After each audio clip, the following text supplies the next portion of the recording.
ሰላም ወደ ኢትዮጵያውያን ሲፒአር እንዴት እንደሚሰጥና ሲፒአር ምንድነው? ሲፒአር ሁሉም ሰው ማወቅ ያለበት አስፈላጊ የሆነ በፋሚሊያችንም ድንገት ሊከሰት የሚችል መንገድ ላይ ስንሄድም ልናየው የምንችል ነገር ነውና ሁላችንም ማወቅ ያለብን ነገር ነው። ሲፒአር ካርዲዮፑልሞናሪ ሪsuscitation ድንገተኛ እርዳታ ማለት ነው። የአዋቂና የህፃን ይለያያል። ያዋቂው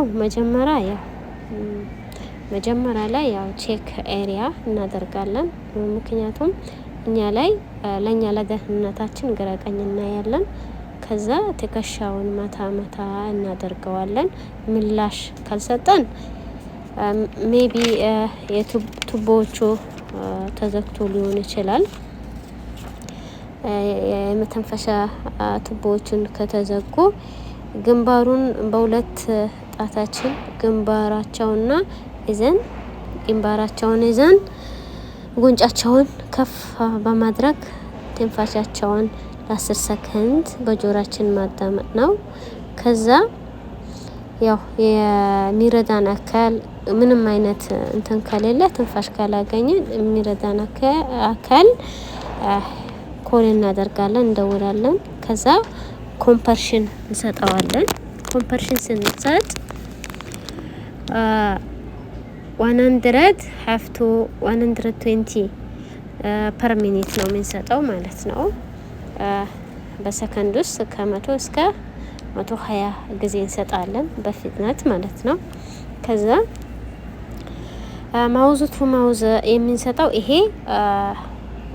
በማሽን በዚህ መስጠት ይቻላል፣ ወይም ማውዝ ቱ ማውዝ አየር መስጠት እንችላለን ማለት ነው። እንዴት እንደሚደረግ ሲፒአር በምስሉ ላይ የምትመለከቱት ይሆናል ማለት ነው። ሲፒአር ሁላችንም ማወቅ ያለብን ያው ለኛ ጠቃሚ የሆነ ነገር ነውና ሲፒአር ሲሰራ የደም ስሮቹ እንዴት እንደሚሰሩና ያው ወደ ሆስፒታል ከመሄዱ በፊት ቼክ አድርገን ይህንን ነገር ስናደርግ የሚረዳው ነገር ስለሆነ ሲፒአር በጣም አስፈላጊ ነው እላቸዋለሁ። ከወደዳችሁት ማውዝ ቱ ማውዝ አየር ያው እየተሰጠ ነው። ስለዚህ በጥንቃቄ አድርገን መስጠት እንችላለን እና የደም ስሮቹ እንዲሰሩ ይደረጋል ማለት ነው። ስለዚህ ሲፒአር በጣም አስፈላጊ ነው፣ ነሰሰሪ ነው ብዬ አስባለሁ። እና ሁላችሁም ሲፒአርን ስቴፕ ባይ ስቴፕ ማወቅ አለብን ማለት ነው። እና ያው ምን እንደሚከሰት አናውቅም። ነገ በሰከንድ ውስጥ ምን እንደሚፈጠር ስለማናውቅ ሲፒአርን በጣም ጠቃሚ ነውና